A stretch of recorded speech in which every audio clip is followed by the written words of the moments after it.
प्रिय भक्तगण, आज हम आपको एक कथा का श्रवण करा रही हूँ जो सुनने मात्र से आपके जीवन में सुख, संपत्ति और धन की वर्षा होगी। तो चलिए कथा को प्रारंभ करते हैं। माता पार्वती भगवान शिव से कहती है, प्रभु, मैंने देखा है कि पृथ्वी लोक में कुछ स्त्री और पुरुष अपने साथी के साथ प्यार और समर्पण से जीवन गुजारते हैं।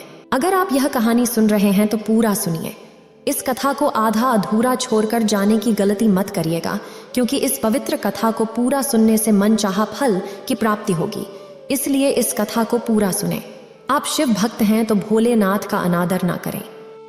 कुछ स्त्री और पुरुष एक दूसरे के साथ रहकर अपनी खुशियां बांटते हैं, लेकिन कुछ सालों के बाद आपस में लड़ने लगते हैं।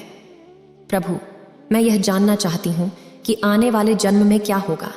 फिर वह जोड़ी पति पत्नी के रूप में मिलेंगे कि नहीं, और साथ ही कुछ चर्चा भाग्य के बारे में भी करना चाहती हूँ कि जो कुछ भी भाग्य में नहीं होता, क्या वो किसी इंसान को मिल सकता है। भगवान शिव कहते हैं, पार्वती, मैं तुम्हारे मन की बात समझ गया। अब मैं तुम्हें एक छोटी सी कहानी सुनाऊंगा। इस कहानी को ध्यान से सुनो। इस कहानी को बड़े ही मन से सुनना, क्योंकि इस कहानी को सुनने से तुम्हें दो ज्ञान की बातें प्राप्त होंगी। पति और पत्नी का संबंध कितने जन्मों तक रहता है, और भाग्य में जो नहीं होता वो कभी नहीं मिलता। प्रिय श्रद्धालुगण, यह कहानी बहुत ही शिक्षाप्रद है, इसलिए कृपया ध्यान दें कि कहानी के आखिर तक जुड़े रहें, क्योंकि एक आधा सुना हुआ कहानी से सिर्फ आधा ज्ञान मिलता है जो हमारे जीवन में कभी भी उपयोगी नहीं होता। तो चलिए हम कहानी की शुरुआत करते हैं। भगवान शिव ने पार्वती से कहा, एक समय की बात है, एक राजकुमारी थी जिसका नाम रूपमती था, जो पूरी तरह से चरित्रवान थी, जिसकी शादी एक चरित्रवान राजकुमार सौरभ के साथ हुई थी। दोनों ही जीवन का आनंद सुख वैभव के साथ ले रहे थे। धन की कोई कमी नहीं थी, सिर्फ कमी थी तो एक संतान की, जिसको लेकर के रूपमती चिंताग्रस्त रहती थी। समय धीरे धीरे गुजरता गया। एक दिन रूपमती की तबीयत अचानक बहुत खराब हो गई। फिर वो राजकुमार सौरभ से बोली, प्रीतम, मैंने आपकी सारी बात मानी है। मैंने आपकी बहुत सेवा की है और पूजा भी की है, मगर मैं आपको एक खुशी पूरा नहीं कर सकती। वो है संतान को जन्म देने की खुशी। मुझे आभास हो रहा है कि मेरा जीवन कुछ पलों में ही समाप्त होने वाला है। मलाल मत करना मेरे ना रहने के बाद। मेरी यादों के सहारे आप अपना जीवन जीना। मैं आपको वचन देती हूँ, अगले जन्म में फिर आपकी पत्नी बनूंगी। तब मैं आपको संतान की इच्छा अवश्य पूरी करूंगी। और फिर इतना कहकर कि उस रूपमती की मृत्यु हो जाती है। फिर एक दिन सौरभ भी शरीर को त्याग देता है। फिर वो राजकुमार सौरभ एक ऐसे राजा के यहाँ जन्म लेता है जिसकी 100 रानियां थीं, और 100 रानियों के बीच में वो अकेला ही पुत्र था। उधर वो राजकुमारी रूपमती भी एक ऐसे राजा के यहाँ जन्म लेती है जहाँ 100 रानियां थीं, और सब रानियों के बीच में केवल एक ही पुत्री थी। जिन्स राजा के पुत्र था। उस राजा के पास में एक बहुत ही अक्लमंद और वफादार तोता था। राजा उससे बहुत सारे मामलों में सलाह लिया करता था, और उसकी सलाह वो मानता भी था। बड़ी बड़ी मुश्किल समस्याओं में राजा तोते की सलाह अवश्य लेता था। एक दिन राजा ने उस तोते के पास गया और तोते से कहा, हे तोते, मैं तुम्हें एक बहुत बड़ी जिम्मेदारी सौंपता हूँ जो तुम्हें पूरी करनी है। तो तोता ने कहा, बोलो महाराज, मैं आपके लिए कुछ भी कर सकता हूँ। तो राजा ने कहा, है तोते, तुम तो जानते हो कि मेरा एक ही बेटा है, और मैं अपने बेटे के लिए कैसी बहू चाहता हूँ वह तुमको पता है। तुझे मेरे लिए ढूंढ करके वैसी ही बहू लानी है। राजा ने उस तोते को अपने मन की सारी बात बता दी, बहू कैसी चाहता है। फिर राजा की बात को सुनकर के वो तोता राजी हो गया, और फिर तोता ने राजा से कहा, महाराज, आप जिस तरह की राजकुमारी चाहते हैं, आपको जिस तरह की पसंद हो, आप एक पर्चा पे लिख करके और मेरे पैर में वो पर्चा बांध दो, और फिर आगे का काम आप मेरे ऊपर छोड़ दो। मैं वैसी ही राजकुमारी तलाश करके लाऊंगा जैसी राजकुमारी आप चाहते हैं। भगवान शिव बताते हैं कि पार्वती फिर तोते की बात सुनकर राजा ने एक पर्चा पर अपने पसंदीदा राजकुमारी के बारे में लिख दिया कि वह कैसी राजकुमारी चाहता है, और उस पर्चे को तोते के पैर में बांध दिया। अब तोता एक पड़ोसी देश में पहुंचा जहां बहुत तेज बरसात हो रही थी, इसलिए उसने एक जंगल में आश्रय लिया। वहां उसको एक पुराना खोखला पेड़ मिला, जहां उसने सोचा कि यह स्थान उसके आराम के लिए बहुत उपयुक्त होगा। जैसे ही तोता उस खोखले पेड़ में जाने के बारे में विचार किया, वहां से एक आवाज आई, तुम अंदर नहीं जा सकते। अगर तुम अंदर गए तो तुम अंधे हो जाओगे। फिर तोता ने इस डरावनी बात को सुनकर खोखले पेड़ में नहीं गया। और वहीं पर एक झूला जिसका एक तार टूटा हुआ था वहां जाकर बैठ गया और वर्षा थमने का इंतजार करने लगा। बारिश बंद होने के बाद में उसी जगह एक मैना निकली और आकर तोते के पास बैठ गई। फिर दोनों बहुत देर तक बातें करते रहे। इस बीच तोते ने मैना को सारी बात बताई कि वो कहाँ जा रही है। फिर तोते की बात सुनकर के वो मैना कहने लगी, आज की हमारी मुलाकात बहुत ही अच्छी रही। और फिर वो तोते से आगे कहती है कि आप अपने मालिक के प्रति जीतने वफादार हैं। मैं भी अपने मालिक के प्रति उतनी ही वफादार हूँ। आप अपने राजा के बेटे के लिए एक ऐसी राजकुमारी की तलाश कर रहे हैं जो उसके अंदर सभी गुण हों। तो मैं भी अपने राजा की बेटी यानी राजकुमारी के लिए ऐसे राजकुमार की तलाश में निकली हूँ जिसके अंदर सारे गुण हों। फिर वो तोता कहने लगा कि हमारे राजा का कहना है कि हम ऐसे घर की राजकुमारी लाएंगे जिन्स राजा की 100 रानियां होनी चाहिए, क्योंकि हमारे राजा को भी 100 रानियां हैं। तोता ने मैना से यह कह दिया।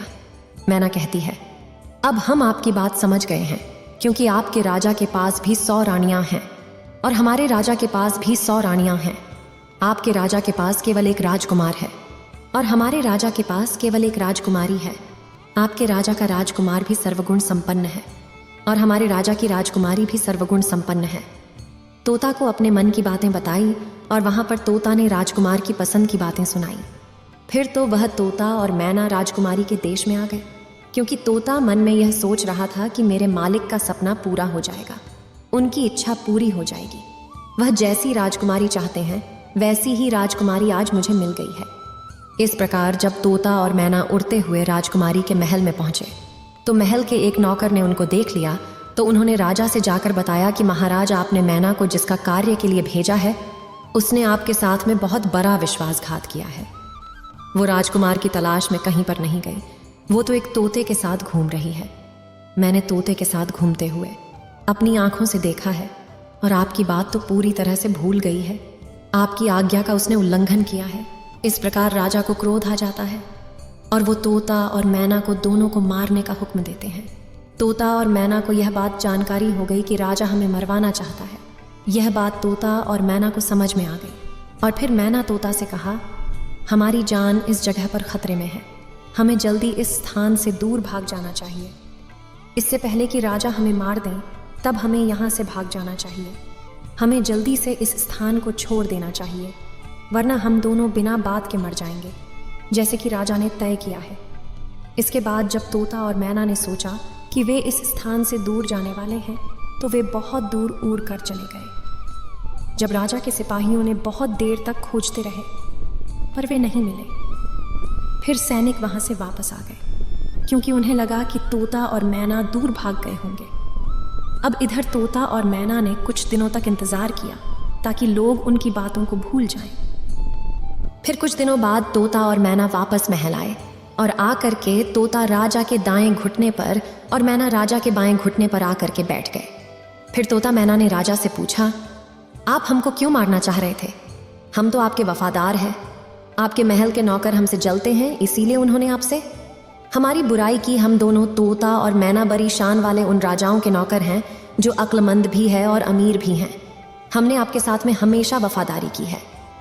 तोता और मैना अपने मन की बात बताते ही और कहते हैं कि दोनों राजाओं के यहाँ पर 100 रानियां हैं। उनमें से एक के केवल एक बेटा है और दूसरे राजा के केवल एक बेटी है, जबकि वे राजाएं कभी भी एक दूसरे को नहीं मिले थे। एक राजा को एक ऐसी बहू चाहिए थी जो दूसरे राजा की बेटी जैसी हो और दूसरे राजा को एक वैसा ही दामाद चाहिए था जैसा कि दूसरे राजा का बेटा हो। हम महाराज आपके दोनों दरबारों के नौकर हैं। हम भगवान की कृपा से आपके राज्य के बाहर एक जंगल में मिले थे और अब हम आपके पास इस अच्छी खबर के साथ आए हैं। तोता और मैना ने राजा को समझाया और उन्होंने अपनी मनोबल से राजा को खुश किया। तभी तो तोता ने राजा की ओर अपना पैर बढ़ाया, जिस पर एक पर्चा था जिसमें राजकुमार की पसंद लिखी थी। राजा ने पर्चा पढ़ा और बहुत खुश हुए। पहले उन्हें तोता और मैना पर विश्वास नहीं था, फिर दोनों का एक साथ देख कर के राजा को तोता मैना पर विश्वास हो गया। फिर राजा ने तोते के पैर से राजकुमार की सही तस्वीर निकाली और अपनी रानियों के पास में भेज दी और कहा, ये तस्वीर देख करके बताए कि राजकुमारी के लिए ये राजकुमार कैसा है। क्या सभी रानियां राजकुमार को पसंद करती है या नहीं? कुछ दिन बीत गए पर तस्वीर वापस नहीं आई। राजकुमारी को वो तस्वीर बहुत ही पसंद आई और फिर वो राजकुमारी उस राजकुमार की तस्वीर को अपने हाथ में ही लिए रखती थी।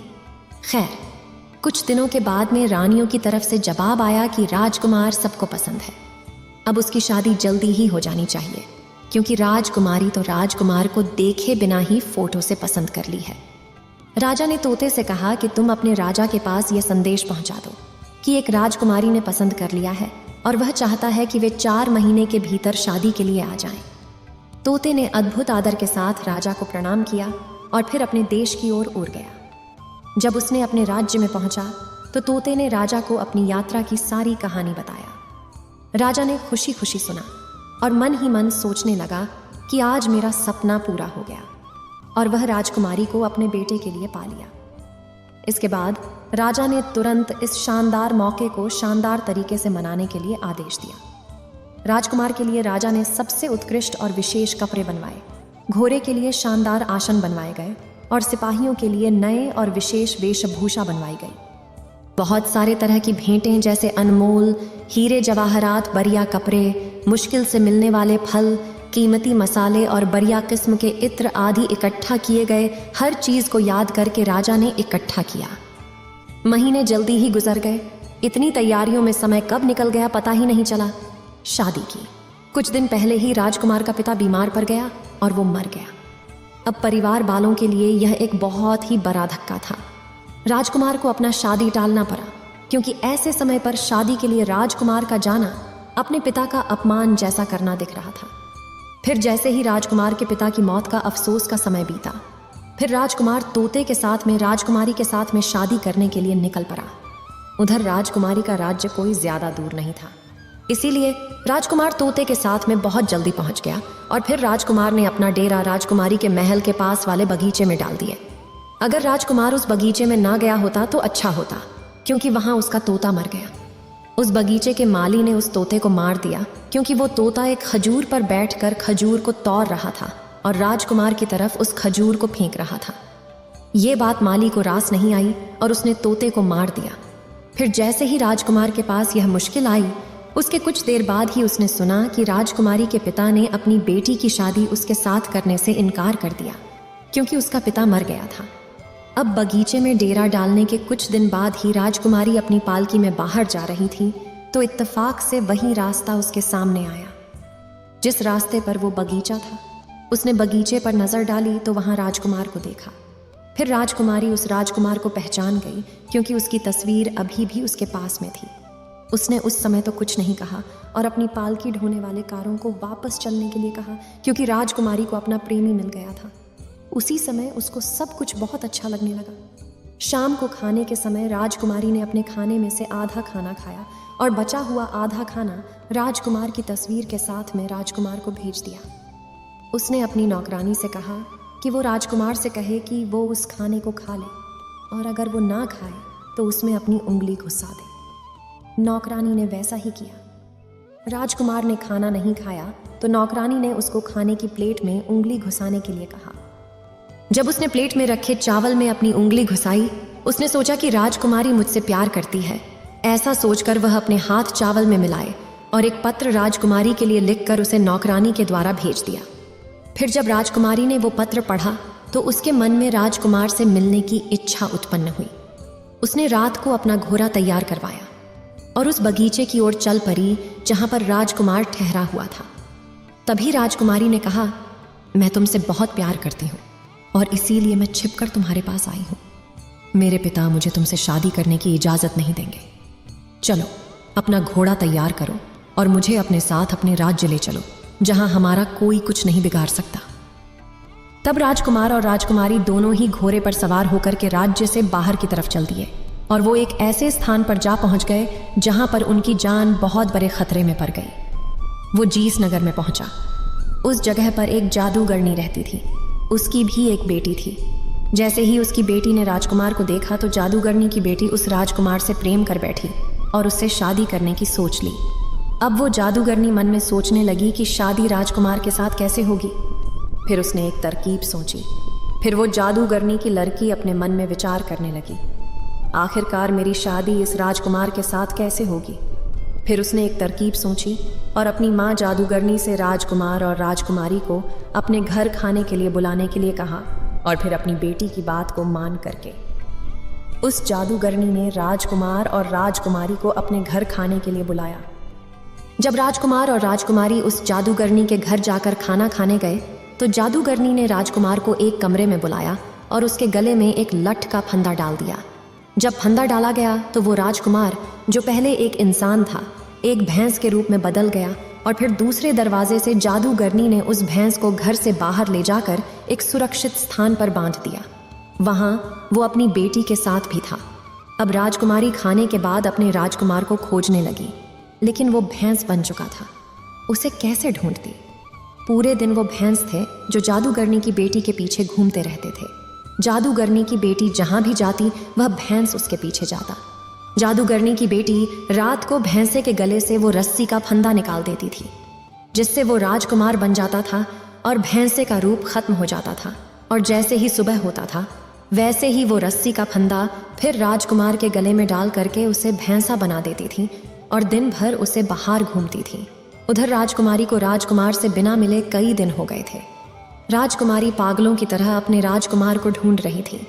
वो बहुत ही दुखी थी। उसको पता ही नहीं था कि अब वो करे तो क्या करे। आखिरकार राजकुमार उसको छोड़कर कहाँ चला गया। कभी राजकुमारी मन में सोचने लगती कि राजकुमार ने मुझे धोखा दे दिया, कभी सोचती कि मुझे धोखा नहीं दे सकता है, वो मुझे बहुत प्यार करता है, मैं भी उससे बहुत प्यार करती हूँ, कहीं ऐसा तो नहीं किसी ने उसका कत्ल कर दिया हो। उस राजकुमारी ने एक आदमी का रूप धारण किया और उस नगर के राजा के पास गई और उससे अपने मन की बात कही। उधर राजा राजकुमारी की शक्ल, सूरत और बोलने के ढंग से बहुत ही प्रभावित हुआ।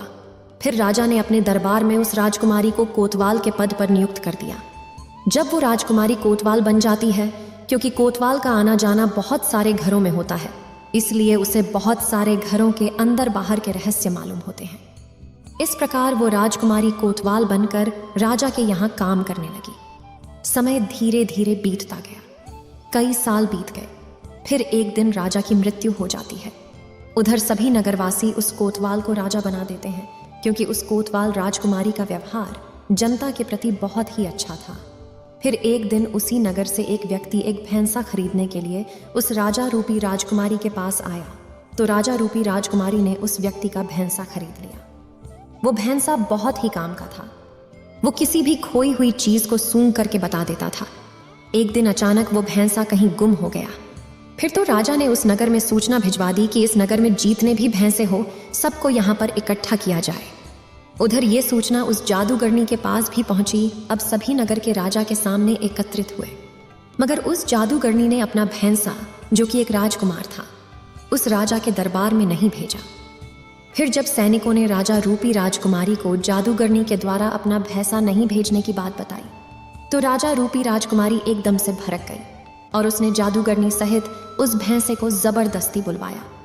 उधर जैसे ही सैनिकों ने उस भैंसे के गले में परी हुई रस्सी को जोर से खींचा, वैसे ही वो रस्सी उस भैंसे की गर्दन से निकल गई और रस्सी गर्दन से निकलते ही वो भैंसा जो था एक राजकुमार के रूप में परिवर्तित हो गया और वह तुरंत उस राजकुमार से मिली। उस जादूगरनी बुढ़िया को पकड़वाकर उस राजा रूपी राजकुमारी ने उसके पास ले जाने में मदद की। तब राजकुमारी ने सभी नगरवासियों से कहा कि उसे अपने राजकुमार से मिलने के लिए एक आदमी के रूप में रहना पड़ा था। मैं एक औरत हूँ, इसलिए आज से आप सभी हमारे राजकुमार को अपना राजा और हमें अपनी रानी मानो। नगरवासी खुश होकर उस राजकुमारी को रानी और उस राजकुमार को अपना राजा बनाने में सहमत हुए। अब उस राजकुमार को राजा बनने का मौका मिला और उस राजकुमारी को रानी बनाने का सौभाग्य प्राप्त हुआ, जबकि उस जादूगरनी बुढ़िया को सूली पर चढ़ा दिया गया और उसकी बेटी को हमेशा के लिए कैद में डाल दी गई। क्योंकि जो जादूगरनी की बेटी थी उसने पूर्व जन्म में अपने पति को झूठा दोष लगा करके एक राजा की कैद में डलवा दिया था, इसीलिए इसे जादूगरनी की बेटी को भी राजा के दंड का सामना करना पड़ा। फिर वो राजा और रानी बनकर के एक दिन घूमने के लिए जाते हैं और जब जंगल से होकर गुजरते हैं तो वो एक पेड़ के पास में आराम करने लगते हैं। वो पेड़ बरसों पुराना था। उस पर राजकुमार और राजकुमारी ने अपने पूर्व जन्म में एक प्रेम चिन्ह बनाया था जो पूरी तरह से सुरक्षित था। फिर तो उस राजकुमार और राजकुमारी की नज़र जैसे ही उस प्रेम चिन्ह पर पड़ती है तो एकदम से दोनों को अपनी पुराने जीवन की सारी गाथा याद आ जाती है। पुराने जीवन की पुराने जन्म की सारी बातें याद आ जाती हैं और उनके जीवन में एक खुशी की लहर दौड़ जाती है। फिर वो राजकुमारी बोलती है, मुझे सब समझ में आ गया। मैं आपसे बहुत प्यार करती थी, आप भी मुझसे बहुत प्यार करते थे। मैंने आपकी बहुत सेवा की थी। केवल मेरे मन में एक ख्वाब था कि मैं आपकी खुशी के लिए एक संतान को जन्म नहीं दे सकी, लेकिन इस जन्म में फिर हम दोनों मिले हैं और पति पत्नी के रूप में मिले हैं, क्योंकि ये हमारा सच्चा प्यार था। इसलिए हम दोनों एक होकर मिले और मुझे पूरा यकीन है कि इस जन्म में भगवान हमारी मनोकामना सुनेंगे और आपको संतान का सुख अवश्य मिलेगा। भगवान शिव कहते हैं, पार्वती, समय चलते चलते सब पिछले जन्म के कर्मों का फल अवश्य मिलता है। और फिर वो राजकुमारी गर्भ धारण करती है और समय आने पर एक सुंदर संतान को जन्म देती है। इस प्रकार एक पत्नी अगले जन्म में आकर अपने पति को भी पाती है और पति की खुशी के लिए एक पुत्र रत्न को भी जन्म देती है। भगवान शिव कहते हैं, पार्वती, इस कहानी से पहली ज्ञान की बात ये प्राप्त हुई कि यदि स्त्री पुरुष आपस में सच्चा प्रेम करते हैं और आपस में तनक भी विरोधाभास नहीं होता, ऐसे पति पत्नी का रिश्ता जन्म जन्मांतर का होता है। वहीं अगर स्त्री पुरुष को धोखा देती है तो उसे भी धोखा मिलता है, और यदि पुरुष स्त्री को धोखा देता है तो पुरुष को भी धोखा मिलता है। इसलिए पति पत्नी का रिश्ता अटूट विश्वास का होता है।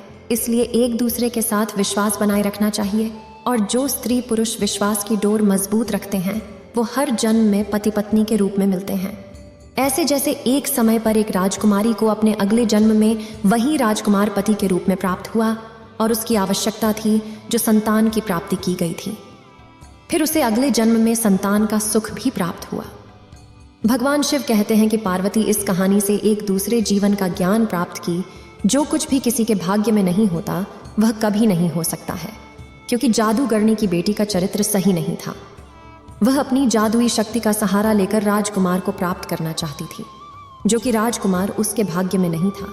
इसलिए वह उस राजकुमार को प्राप्त नहीं कर सकी, क्योंकि जो भाग्य में नहीं होता वह कभी नहीं हो सकता।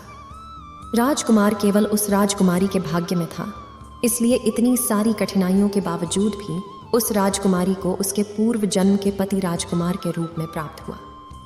अब भगवान शिव कहते हैं कि पति पत्नी का रिश्ता जन्म जन्मांतर का होता है। इसलिए इस रिश्ते में हमें हमेशा पत्नी के प्रति विश्वास बनाए रखना चाहिए और पूरी तरह से एक दूसरे के आदर्श का पालन करना चाहिए। और जो कुछ भी हमारे भाग्य में नहीं होता, वह चाहे हम कितना भी प्रयास कर लें, वो हमारे पास नहीं आता। इसलिए कभी भी गलत रास्ते पर न जाने की बजाय सही मार्ग पर चलने की कोशिश करनी चाहिए, अन्यथा हमें गलत परिणाम सहने पड़ सकते हैं। जैसे कि उस जादूगरनी की बेटी को राजा ने हमेशा के लिए कैद में डाल दिया और उसका सारा जीवन जेल में गुजर गया। इस वीडियो को बोलते समय कोई त्रुटि हो तो मैं क्षमा चाहती हूँ। उम्मीद है आप सभी को यह वीडियो अच्छी लगी होगी। अगर आप शिव के सच्चे भक्त हैं तो चैनल को सब्सक्राइब और वीडियो को लाइक करके कमेंट में हर हर महादेव लिख दीजिए।